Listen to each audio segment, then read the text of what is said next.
Maranatha, Tuhan Yesus segera datang.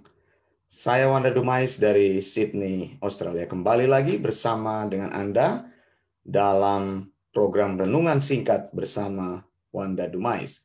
Saudara yang dikasih Tuhan, kita perlu bertanya, apa sebenarnya tanda yang paling valid untuk menentukan bahwa seseorang telah menjadi milik Kristus? Tandanya adalah tentu saja hidupnya didiami oleh Roh Kudus. Bukan tanda-tanda yang lain, saudara. Jadi kesadaran akan keberadaan Roh Kudus di dalam hidup seseorang menjadi tanda utama bahwa kita menjadi milik Kristus. Roh Kudus membuat tempat kediaman di dalam hidup orang percaya secara permanen dan tidak pernah meninggalkan orang tersebut apapun yang terjadi.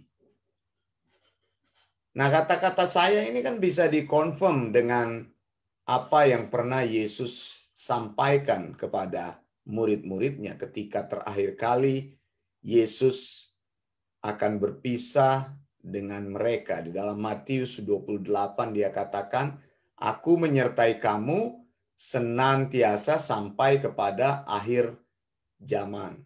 Maksudnya bukan berhenti pada akhir zaman, tidak. Tapi penyertaan Yesus adalah penyertaan yang selama-lamanya. Dan penyertaan ini bukan hanya dirasakan, tetapi penyertaan yang membawa kepastian bahwa hidup orang percaya itu didiami Roh Kudus. Kita menjadi bait Allah, menjadi tempat di mana Allah tinggal, dan ini seharusnya membuat kita sadar bahwa kita adalah tempel. Hidup kita adalah bait Allah. Mengapa? Karena Roh Kudus tinggal di dalam diri kita. Jadi Roh Kudus tidak akan masuk, tidak akan keluar. Hidupmu itu bukan seperti sebuah bioskop atau engkau seperti mengadakan sebuah perayaan, sebuah party, lalu Roh Kudus harus diundang-undang masuk di dalam hidupmu. Seperti itu tidak, saudara. Tapi Roh Kudus senantiasa, selama-lamanya berada di dalam hidupmu. Saudara yang dikasihi Tuhan, jadi saya mau sampaikan di sini bahwa tidak pernah ada keadaan apapun di dalam kehidupan kita atau fakta apapun ketika Roh Kudus tinggal di dalam hidup kita, lalu Roh Kudus keluar lagi karena terjadi sesuatu terhadap rumahnya. Saudara yang dikasihi Tuhan, Roma 8 ayat 9 berkata, "Tetapi kamu tidak hidup di dalam daging, melainkan dalam roh. Jika memang roh Allah diam di dalam kamu. Tetapi jika orang tidak memiliki roh Kristus, ia bukan milik Kristus." Ini adalah tanda yang paling jelas bahwa orang yang belum diselamatkan, belum menjadi milik Kristus, maka orang itu tidak memiliki roh Kristus. Nama lain daripada Roh Kudus adalah Roh Kristus. Penyertaan Yesus di dalam hidup kita adalah melalui kehadiran pribadi Allah lain, yaitu kehadiran Roh Kudus. Saudara yang dikasihi Tuhan, jadi engkau tahu, engkau menyadari, engkau mengenal bahwa Allah ada di dalam dirimu. Orang percaya mempunyai keistimewaan itu. Banyak ayat-ayat yang meneguhkan kalau Allah ada di pihak kita, siapakah yang akan melawan kita? Ini menunjukkan bahwa penulis-penulis Alkitab ingin mengajar kita, setiap orang yang telah percaya kepada Tuhan, mereka perlu menyadari penyertaan Tuhan yang tidak pernah berubah di dalam hidupnya. Kata Immanuel juga menyatakan seperti itu. Anda yang sedang merayakan Natal, Anda harus ingat baik-baik, bukan Natalnya yang penting, tetapi Immanuelnya itu penting, sebuah kesadaran bahwa setiap kali engkau merayakan kelahiran Yesus Kristus, engkau ingat bahwa Yesus Kristus yang pernah lahir itu adalah Yesus Kristus sekarang yang sudah tinggal di sorga dan tidak pernah membiarkan kita berjalan sendiri. Sehingga apa?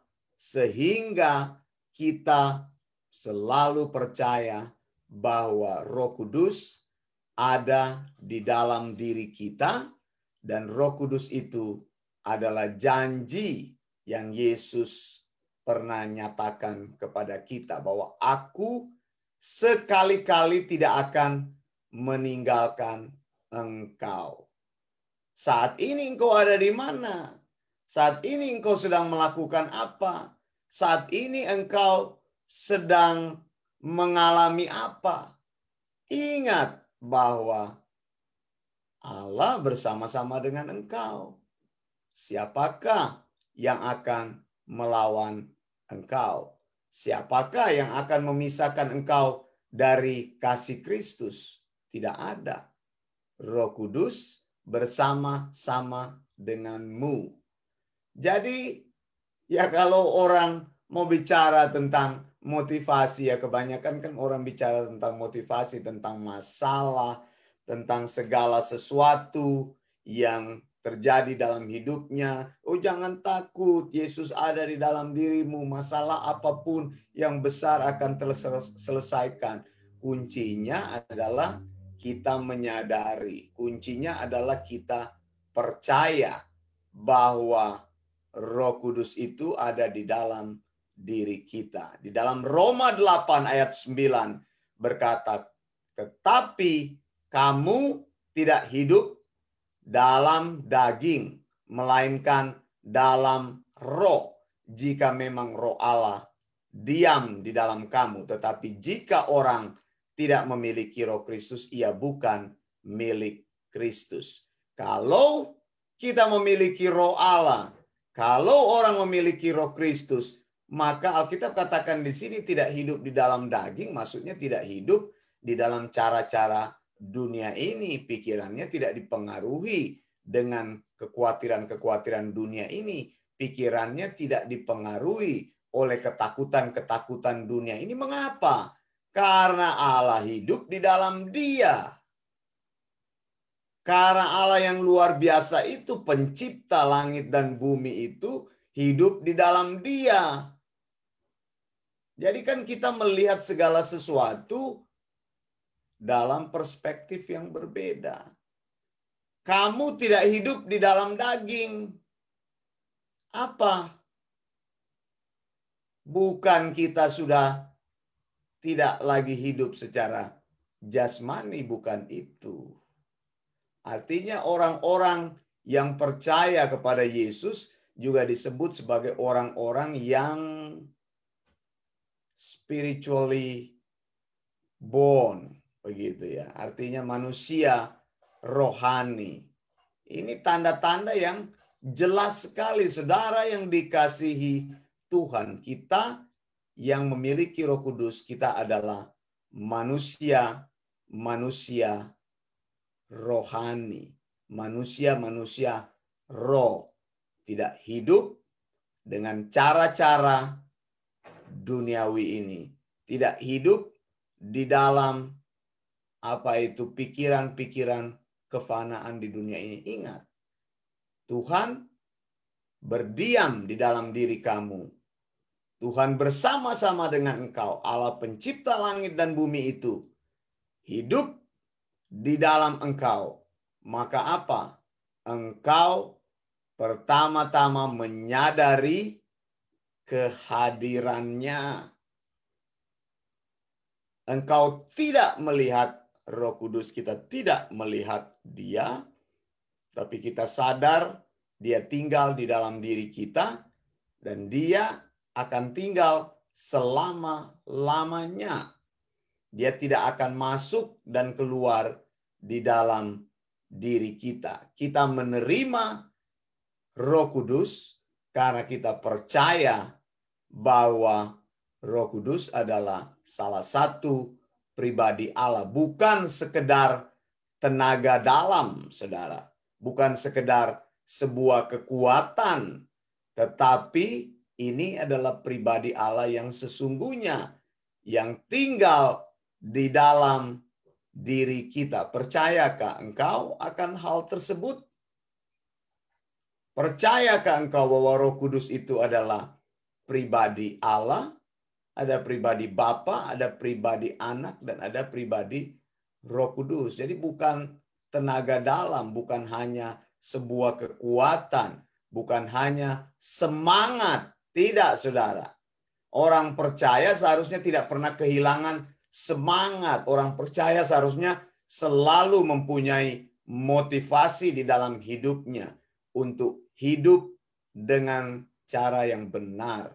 Karena apa? Karena Roh Kudus ada di dalam dirinya. Orang percaya seharusnya memiliki kerinduan yang besar untuk mengenal Allah, untuk mencari Allah setiap waktu di dalam hidupnya. Mengapa? Karena Roh Kudus ada di dalam dirinya. Roh Kudus akan menuntun dia, akan memandu dia mencari semua kebenaran Tuhan yang Tuhan inginkan kita cari di dalam firman-Nya. Carilah Tuhan senantiasa. Carilah Tuhan di dalam firman-Nya. Kenalilah Dia di dalam firman-Nya. Carilah Tuhan di dalam sound doktrinnya. Begitu ya. Pengajaran-pengajaran yang tidak pernah berubah itu. Pengajaran yang sehat itu ada di dalam Alkitab. Dari Kejadian sampai Wahyu. Theopneustos Allah. Yang akan menolong kita mengenal tentang siapakah Allah yang kita sembah. Bukan berarti ketika kita didiami Roh Kudus lalu kita sudah tahu semua, ya tidak. Begitu. Kehadiran Allah di dalam diri kita adalah wujud janjinya yang digenapi di dalam diri kita, dan selanjutnya untuk mengenal tentang Allah kita perlu mengenal firman-Nya. Dan firman-Nya itu sudah jelas Dia nyatakan. Itu semua adalah sound doktrinnya di dalam Alkitab.